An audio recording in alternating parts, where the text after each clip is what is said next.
गरमीसाठी specially दही घालून आपण भाज्या बघतो आणि बऱ्याचशा भाज्या आहेत दहीमध्ये त्या अप्रतिम चवीला लागतात. दह्यामध्ये बनवल्या जातात. वांगं आहे, बऱ्याच रेसिपी, भेंडी आहे, बटाटा आहे, आपण पाहिले आहेत आणि आत्ताही आपण पुढे हळूहळू बघत जाणार आहोत. ह्याच्यासाठी मी घेतली आहे फरसबी. 100 ग्रॅम फरसबी स्वच्छ धुतली, त्याचे तुकडे असे छोटे छोटे केले आहेत. दही घेतलं आहे, अंदाजाने घेतलं आहे. 100 ग्रॅमला तुम्हाला किती घट्ट पातळ ग्रेव्ही हवी दह्याची त्याप्रमाणे. मी अगदी घट्टवालं दही आहे सिंध डेअरीचं, त्यामुळे अगदी साधारण 1/4पेक्षा जास्त आहे. आलं लसूण पेस्ट, थोडंसं बारीक चिरलेलं आलं, मेथीदाणे अगदी म्हणजे पाव चमच्यापेक्षा कमी. मेथीदाणे घ्यायचे नसेल तर कसुरी मेथी घ्या, कढीपत्ता आणि एक हिरवी मिरची. आता त्याच्यात गरम मसाला, लाल तिखट वगैरे जाणार आहे. पहिला आपण रेसिपी करायला घेऊया. एकीकडे मी सोरकुल मातीच्या भांड्यात आपण हे बनवतो आहे. आपण आपण काय बोलूया, फरसबी बिन दही किंवा फरसबी दही घालून किंवा दही फरसबी, भरपूर नावं आहेत, भरपूर वेगळ्या वेगळ्या रेसिपी आहेत त्याच्या. तर आता पहिलं आपण तेल कडकडीत करायला ठेवलं आहे. फोडणीमध्ये राई साधारण पाव चमचा, राई छान तडतडली की जिरे पाव चमचाच, त्याच्या अंदाजाने बरोबर आपल्याला घ्यायचं आहे. त्याच्यानंतर एकच हिरवी मिरची घेतली कारण लाल तिखट वापरणार आहोत. कढीपत्ता, मेथीदाणे, लसूण,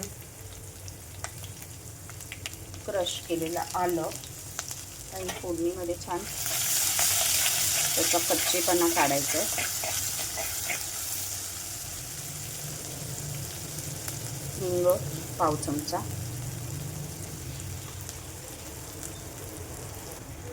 हळद पाव चमचा, लाल तिखट अर्धा चमचा. आता हे तुम्हाला कसं तिखट हवं त्याप्रमाणे. गरमीसाठी करतोय तर थोडं तिखटाचं प्रमाण कमी घाला. गरम मसाला पाव चमचा, कोथिंबीर, खमंग छान परतायचे. मीठ घालायचं, आपलं मीठ राहिलं घालायचं, चवीनुसार मीठ. तर दही लास्टला घालणार आहोत आपण, दही अगोदर नाही. आता याच्यामध्ये आपण फरसबी छान झाकण ठेवून वाफेवर शिजवून घेणार आहोत. अगदी छान मऊ शिजवायचे.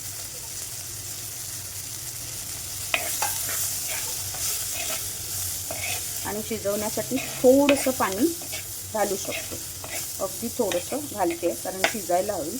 मेथीचं मातीचं भांडं आहे ना, पाणी खेचून घेतं, ड्राय होतं आणि जळू शकते फरसबी. थोडं पाणी घालूया. राजस्थान गुजरातमध्ये ही रेसिपी बनवली जाते आणि खरंच सांगते इतकी अप्रतिम लागते ना.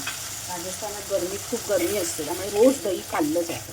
आता हिला एक छान चांगली प्रॉपर शिजवायचं आहे. झाकण ठेवू, चेक करूया भाजी आपली शिजली आहे का. फरसबी थोडी अजून चांगली शिजली पाहिजे, मऊ झाली पाहिजे तरच, कारण दही टाकल्यानंतर ती शिजणार नाही, दही आंबट असतं. त्यामुळे तिला छान अजून आपण शिजवून घेऊया बारीक गॅसवरच.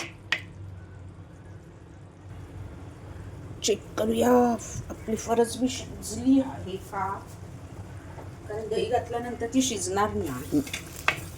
येस, छान मऊ झाली आहे.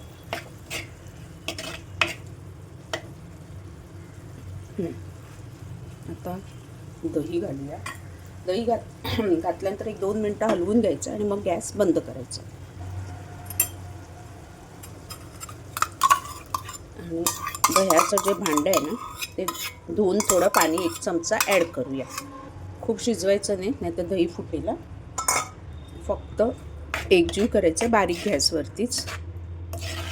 त्याचे मसाले आणि सगळं छान असं मिक्स झालं पाहिजे आणि थोडंसं गरम झालं पाहिजे. गरम गरम राईसबरोबर, चपातीबरोबर, भाकरीबरोबर तुम्ही आस्वाद घेऊ शकता. दही फरसबी, दही तडका फरसबी आपण असंही म्हणू शकतो, तयार आहे खाण्यासाठी. गरमी स्पेशल डिश.